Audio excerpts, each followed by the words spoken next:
Welcome to another episode of the My Story to the World. And today we are so excited to have with us today Mr. Elegbeleye. Please introduce yourself, sorry, to everyone. Well, I'm Segun Elegbeleye, from Nigeria, a Yoruba man from Ijesha area, Osun State. I was born some years ago, just a few years ago, I think 1956, by uh, an evangelist, evangelist pastor, or do you call them clergy? Clergyman. Clergyman. So your dad was an evangelist. That's great.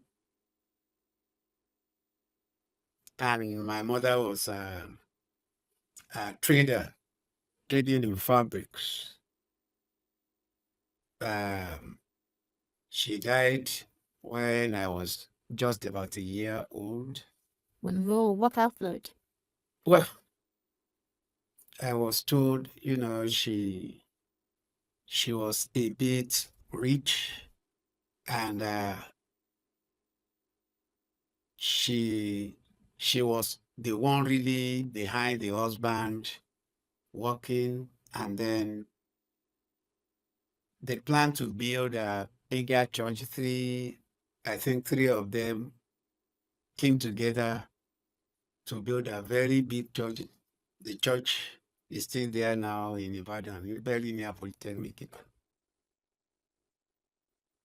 So as they were planning that, I was told my mother thought they should also have a bigger house, because my father happened to be the person in charge of the church, just like the pastor. So so they started building. As they were building the church, they were building the house also.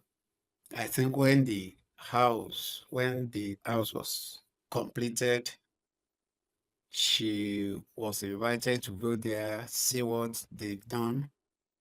So I think they went there to prepare the place so that they will eventually move in. But that evening she took ill and she died. So that was what really happened. You were about to move you to the new house they just built. Yeah, she went there, inspected the place, then they washed the place, cleaned the place, and so as she stepped out of the place that evening, I was told she started complaining of fever.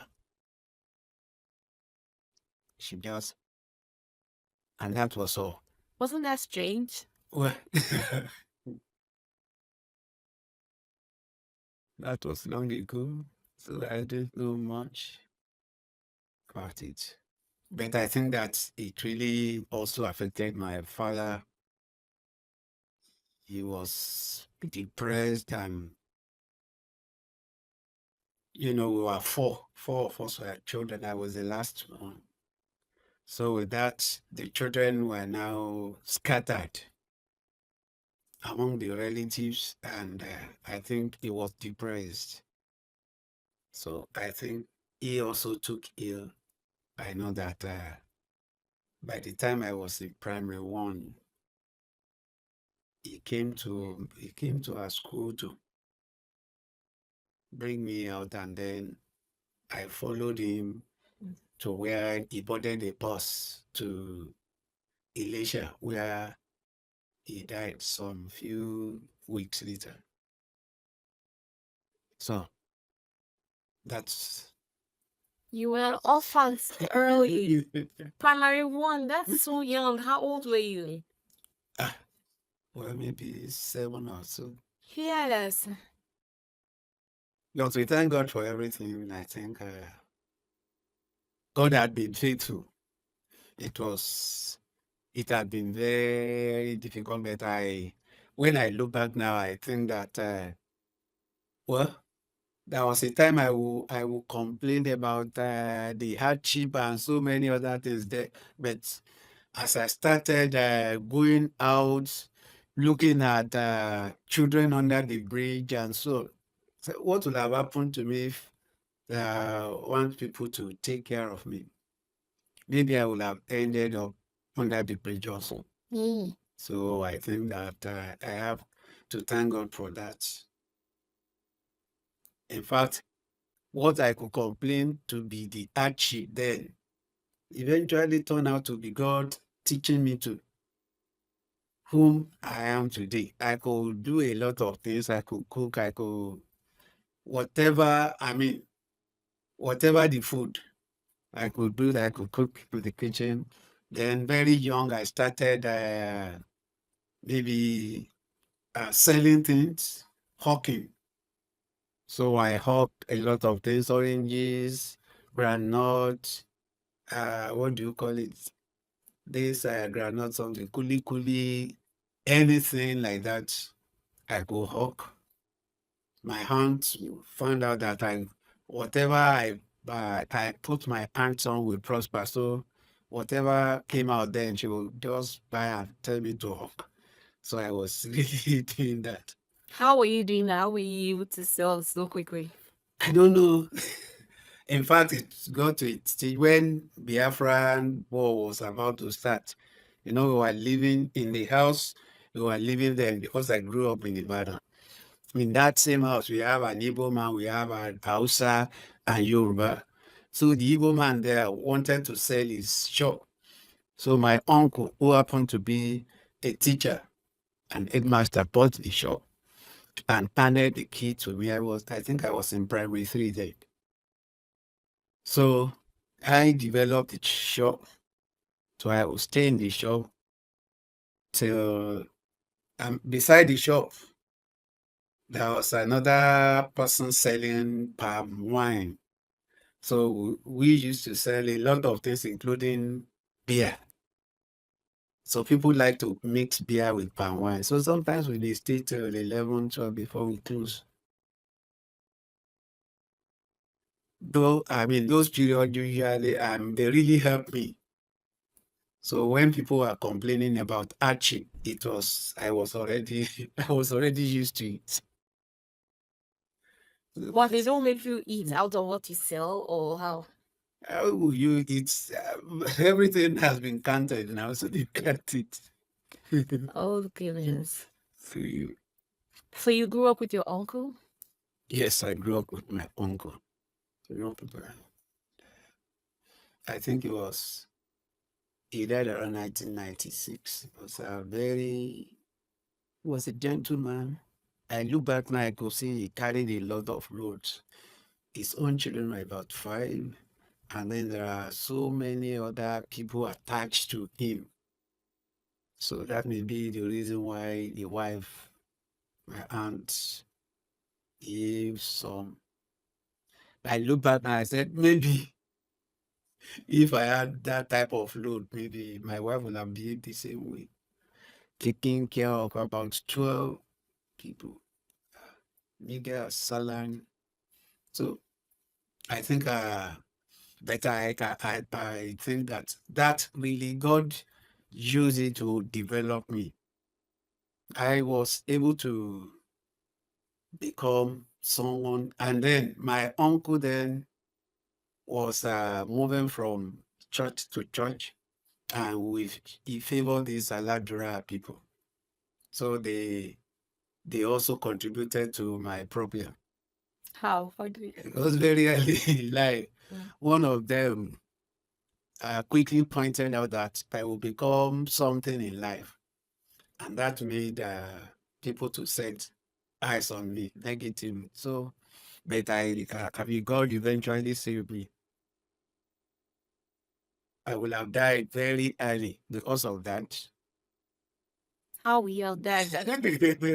They pointed you out that you have a bright future. So Yes. How do you take care of someone who has a bright future when they were not pointed to your own children? I see. So that created a lot of problems. I remember falling sick several times. And but there was this, let me quickly give one that I know that God really intervened. When I was in secondary school, very early in secondary school, it was just discovered that this part of my belly was swelling up. So That's the left side of your pelvis. yes. So when I went to the hospital, I was told it was a liver. My liver was coming up. What happened? Nobody could. So the doctor, when the doctor, this Nigerian doctor, very young, when he looked at me, there was a nurse there, looked, point the place, and he was just discussing before, this one, oh well, no, for this one now. I was talking about over 50 years ago in the early 70s to have liver problem in the early 70s in Nigeria, you know. So I was discussing with the nurse, well, what will happen? We'll just let us open him up. I did not say, he's still a young boy. I said, well, at least we learn more. That. So the lady now looked at me again. I looked at her. It seems as if I know your sister. How? We were in the same nursing college together. Is that your first one? Yes, that was fourth. So I said, yes, okay. So he told the doctor, please, we need to have this boy. So what do we do? That's when it's okay. The only thing they could do then was that because it was a Catholic hospital, I still says prayer hospital, Oduyoro in Ibadan. So I said, well, the Catholic hospital used to treat children free. So maybe they will now have to appeal to Catholic hospital that I should be treated free. That so that even if I die, I mean, it's not even the doctor will say when I die, they'll come and collect my corpse. They want me to pay money. How do we do that? They say I should go back to my school, collect a letter appealing to the hospital that I'm a student and I will need help. And the school is now standing for me. So I went back to the school. The principal quickly wrote the letter. I brought it, and that was the saving grace. As I brought the letter, they were reviewing the case. A white doctor just came. He was a missionary. So while they were discussing about the surgery, okay, thank God the letter has come. The Catholic has already accepted. So let's fix the surgery. The man now said, no, this boy, you can't use him for an experiment. Why don't you give him to me? If I work on him for 2-3 weeks and nothing happened, then I can return him, then you can have your surgery. So the man agreed and he gave. And well, the man, this white doctor was, I think, Irish, in charge of children. I was a bit above, I was already in secondary school, so I couldn't be classified as children. So how do they accommodate me? So he said I should be given a bed in between, because between the children ward, there's a new building that they are constructing where they put, there was a slab where they put dead bodies at night. So I was placed in the middle, I mean the alley, what you can call the alleyway. So they placed a small bed there. The man said I shouldn't be afraid.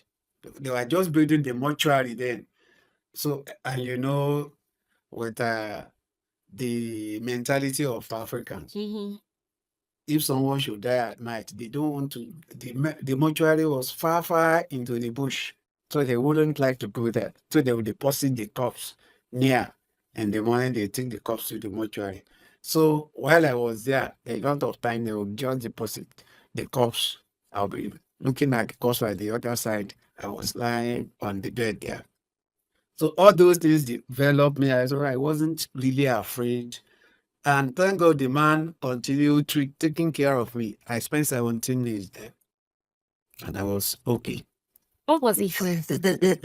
Giving me drugs, praying, just come, give me the drugs, then test, tell them to go to the lab, test again, change the drug, come in the evening, pray, and so on. He was praying for you? Yes. And so I spent 17 days there. I was totally okay. Since then, nothing again concerning me. And you will have done something for that. I wouldn't have returned from that surgery. I would have done surgery for liver over 50 years ago in Nigeria. You wouldn't have returned. You're not a Wow. I would have just done that. In fact, the doctor was discussing it with the nurse that next month you may just die. And I was standing in front of Oh my, you can get people. Maybe the doctor, because you're a child, you don't understand. and I was just looking at them. That's dangerous. So I really knew that God was in charge of my life. Nothing like that could. I mean, it's when it's my time that I will go. And that also eventually when I gave my life to Christ, I know that I should work like a missionary, and that's what I've been doing. Another thing that really made me to know that God is really in charge was as I was rounding off in the university. That's in 1981. That's our University of Ife. That was also a bit I was a bit brilliant. So that also contributed to my problem also in the household and in primary school because I repeated primaries 4, 5, 6 2 times. Primary 4, 5. I followed my uncle to the village where where he was posted. I came third at the third time I was asked to replace the class. I came third again, primary 5. I was asked to replace the class. I came first, primary 6. What? My student is plastic. Welcome there. Once I did come first, I was repeating the class. Why? I don't know. Who was making this decision? My uncle now. Your uncle was making his decision. Yeah. Was it an attempt to stall your education? The daughter was almost my age. Okay. So we were going together, but she wasn't as brilliant. So maybe in order to keep up. So even in my premises, when I still ended up being the first, I had to go to my art school to repeat the class to convince them that I could really perform very well. So in the university, Well, then those decisions don't add up. Wow. where you will say it made no sense. Well, then we had nothing to do. You just had to follow. By the time I went to Polytechnic from there, cross over to the University of Ife. So by the time I was rounding off, I was a bit brilliant and well known. Someone like an activist. So there was this, I was about to round off 1981 in Ife when one of our students was killed. Sorry, how old are you now? These numbers, these years you're calling. I'll be 68 this October. Wow. So first of year. So I'm talking of 1981. So I was a bit of an activist, and one of our students, in fact, the social secretary then, was killed, murdered in the town, Ife town there. And that really happened because the former, the Oni of Ife, then that was the first Oni around when the university was founded. So what's his name now? He was also, he featured prominently in Nigerian politics. He gave, he made sure that no student was touched, despite the fact that you had a lot of rituals going on in Ife. No one there touched the students. So, but this one, I think, Modakeke and Ife were fighting, and there was a lot of problem. This boy went to the town and he was killed. So, we wanted to bury him and we wanted to just have a procession just to register our displeasure that that shouldn't happen again. That time was when the new or the Shigade Olubuche was just installed, and so everything was going on well. There were thousands of us on there. I was asked to mobilize people. I was one of those who mobilized people that we should go because it was Sunday, June 7th. I still remember 1981. And I was even going to the church when I was consulted. So I started gathering people. Some people are even going to the church.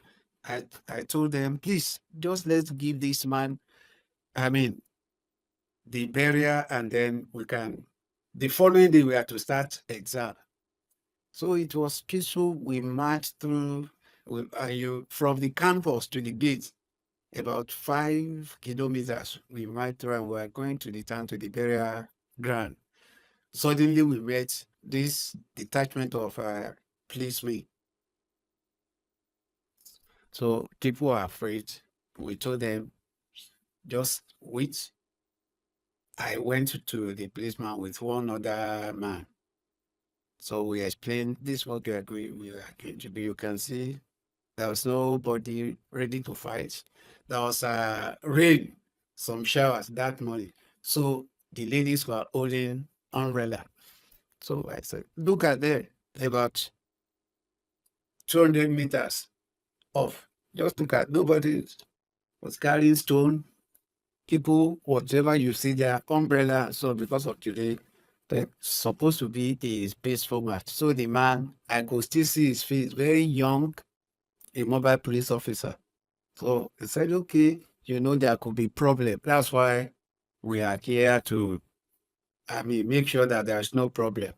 But what we go now, what we do now is go back and tell the students, organize them, arrange them so that they can leave one part of the road for vehicles to pass, and then tell the vehicle, the ambulance carrying the hearse to move forward, and then you can line them up behind. They will give you the necessary security so that this procession will not be hijacked. I even shook him. I haven't seen an understanding mobile police officer like that. I shook him and I ran back and I was just standing in front of the people. The line was long. So I stood there. I was relating the thing to the people. And then I told the second man to move, to start running down, telling the people to line up. So I stretched out my hands like this and I was telling them, I don't want anybody beyond the span of my arms. And according to what the police officer said, he said, let the ladies come forward first so that the men could follow, and then everybody will know that this is a peaceful procession. That's what, so I was announcing, ladies first. So the man was running down, and the ladies were moving forward. They were organizing themselves. I was still straight out my arms, backing them. That was when I saw the person directly in front of me. It just went down. Jesus. So, you know, That's when I know that the bullet usually hits before you hear the sound.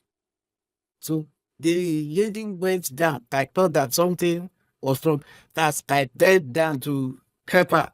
The second person was going down again. That was when I started hearing the shots. But so they were aiming for it. Now, how do I? The line was already in front of me. I couldn't run into the line. They were shooting at me from the back. So what did I do? I just had that sound that don't fall down as they were shooting and people were going down. I was just, it was like creating the space for me to run to. So I was just jumping over those who were going down, jumping over them, jumping until I escaped.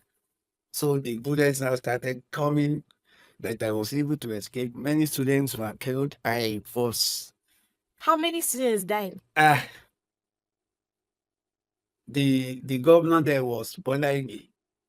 That was the governor was now apologizing, telling the students that now the problem was that the president then was Shehu Shagari. He was in NPN. Now, Ife happened to be a stronghold for Awolowo UPN. So the president and his party have been looking for opportunity to deal with the students, but they only picked the wrong procession. We are not demonstrating because of politics. We are not demonstrating, but just to have their way with the students. You know, if a student then were highly, they were really troubling the students and the government because if that's where you have showing all the activists, they were there in the Ife. So they have been looking for. In fact, what the president said after that was that the students will now know that bullets could kill. You know, that was the era where you don't have the social media. So nobody could report any of this. In fact, they stopped because it was the major road. They stopped all the vehicles. They said about a kilometer before the place. We didn't know that all these things had been planned. They stopped all the vehicles coming and going. So we were in the middle. So they were just shooting. How many people died? I don't, they will give the numbers now, whatever the number.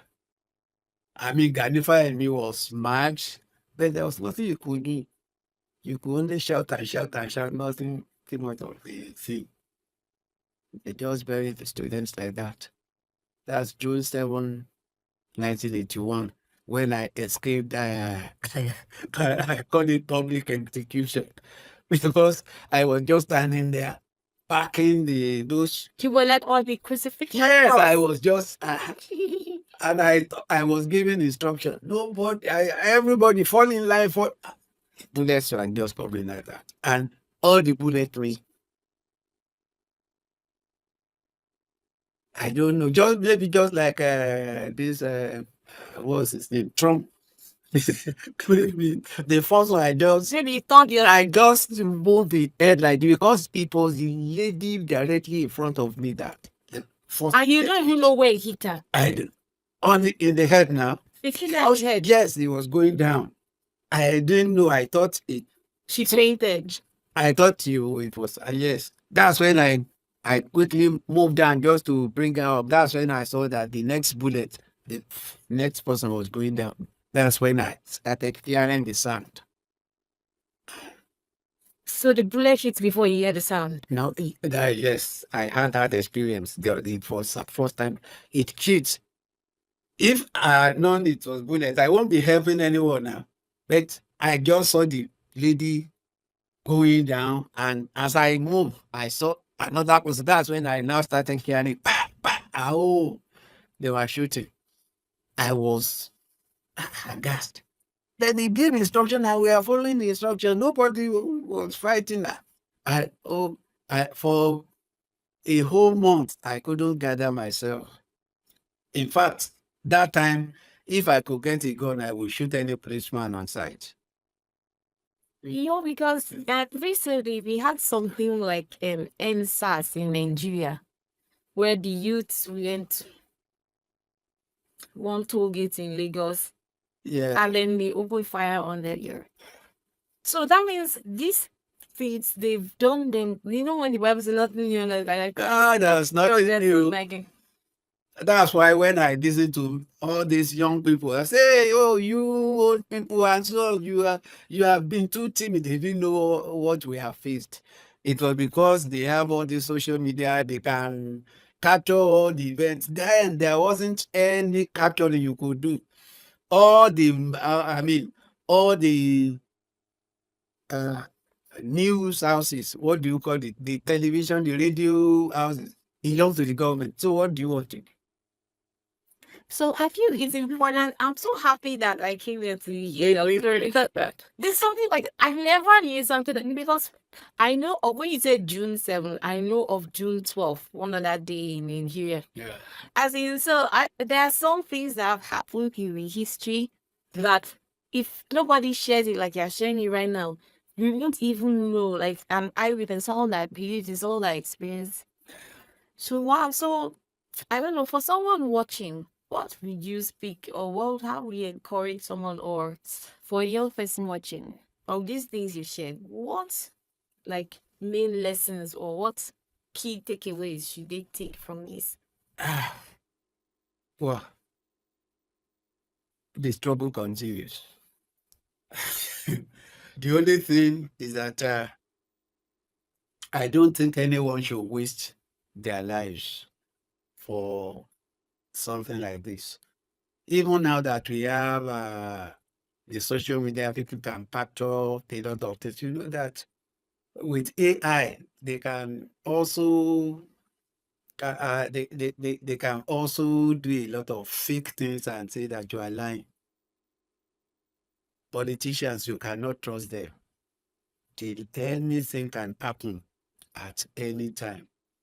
So it is good that we can, I mean, we need to, I mean, we don't need to keep quiet, but then there is a way that we continue to make I mean, opinions known.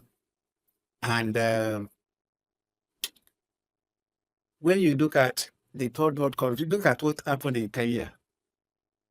When you want to go out, especially to demonstrate, you don't know that there are a lot of competing interests who may try to make use of your own genuine, I mean, what do you call it, protest, and then hijack it. It has happened. I mean, it is what is usual, what usually happens. I know of another situation. I was also directly involved. And this was in my own town, Elisha, local government something. You know, the boss just came in the morning to Ife to pick us. They didn't tell us that we are going to protest. They just said that we should come and listen to what's happening in our town and see how we can also help in spreading this and so on. So I was there. They brought two civilian buses and we were there. We were taken to the town hall. And this man who has lost out in the local government election was there to address us. And then he was abusing the then current chairman. Look at what he has done. Look at how he has done this. They have taken all the money and so on. So I want all you students to rise up now. And I want you to demand from these people. I just stood up. You said that you have been there once and you have been able to save a lot of money. So I told them when I was in Polytechnic, there was our rector then, one you saving money. Like at the end of the day, the money didn't amount to anything because some people just finish the money like that. So where was the money that you have saved? Why should you bring us there to debt? So I don't know. But that has been my nature.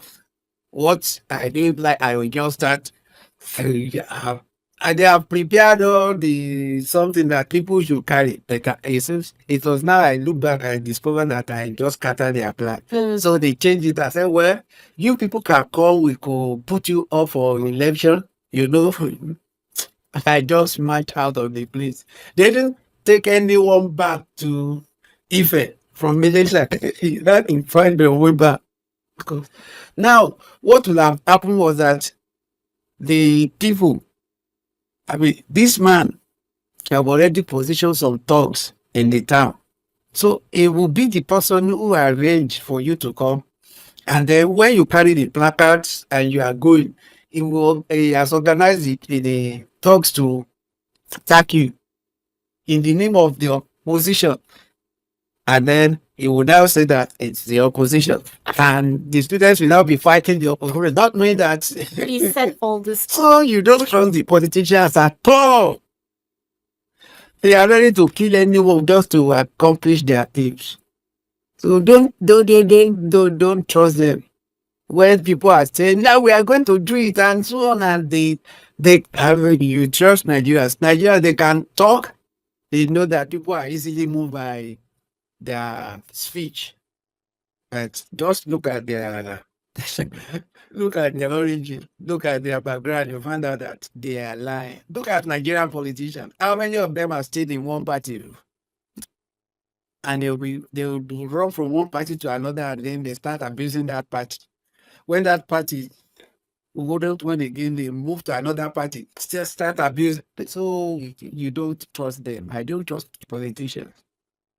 I don't trust politicians. Their children are not in Nigeria. They are now gathering you together to go and face the government. Why don't they bring their children from overseas to come and face the bullet? And they tell you, if they kill any one of you, we are going to stand.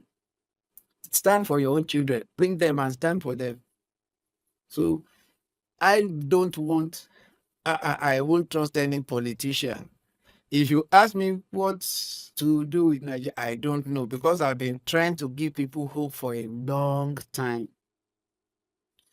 I work with the Ministry of Defense. I remember during the Abacha era, I stood between two opposing camps, and I believe that it was God who just took control, because the problem would have started in Arakan Barracks then. The people were ready to fight. You know, there was this captain who was maltreated by an ordinary recruit. You know, during that time also, there was fuel crisis. They were lining up for fuel. This captain, an education officer, went to buy fuel, and this you would just address it you because he has this marks. Just address him this so call him, and there was a major who should be in charge, and they didn't call this Secret to order. so it's nearly degenerated. But I had some reputation in the barracks. So when they are saying we are going to, I just stood in between, and I started telling them, you can't fight here.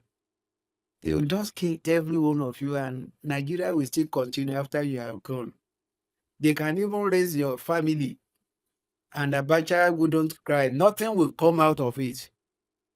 I had to speak and speak and speak before people now started moving back to their, to their hostel. It was a terrible time. But about 10, 15 years later, they are now asking me, you have been asking us that Nigeria will be better. When is it getting better? So what do I tell them?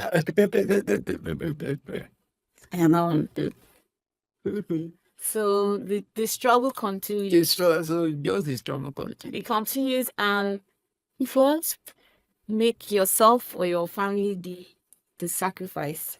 Just look for a wise way to air your opinions. The best way is to be an instrument of change. So change. Our leaders are the people we produce. They wouldn't come from heaven. So they are part of us. Those who are protesting, they are also waiting for their own time. Mm. Have you heard of any church complaining if they have a senator or a member of the House of Representatives as their member? Have you heard them complaining? They won't complain. So why the? I mean, a lot of hypocrisy. They will tell you it is our own time. God blessing is here. They will put that one in so many committees. They will chairman so many programs because they want they wanted the money. At the same time, do you think that they will be accusing the government? It's not possible. It's because you don't have people there. That's why the cry has been very, very loud. I know. So it has been like that. Oh, wow. When we are ready to change and it starts internally, Mm. then we can produce people we are sure of who can stand over there. But all these people, we are saying that we are clean today is because we have not been exposed. It is you are strong because you have not been exposed to the area of your weakness. When you handle money, a lot of money, and you can handle it well, that's when you know that. But then ah, look at Senate President. Don't let me mention it. Wow, thank you so much, sir. Wow, we would love to have you again. We've really said so many things. Change starts with us. Yeah. When we change, then we know all of us are working on ourselves inside. If any of us get to leadership, then we've already worked on ourselves. Change starts with us. Wow, sir, thank you so much. It's been such a pleasure having you today. Thank you. Thank you for joining us. We should hear more of your stories. Very, very interesting. Thank you so much, sir. Thank you. All right. So till the next time we have my story to the world, it's bye-bye from us. Bye-bye. Bye-bye. God bless you. But your love won't give up.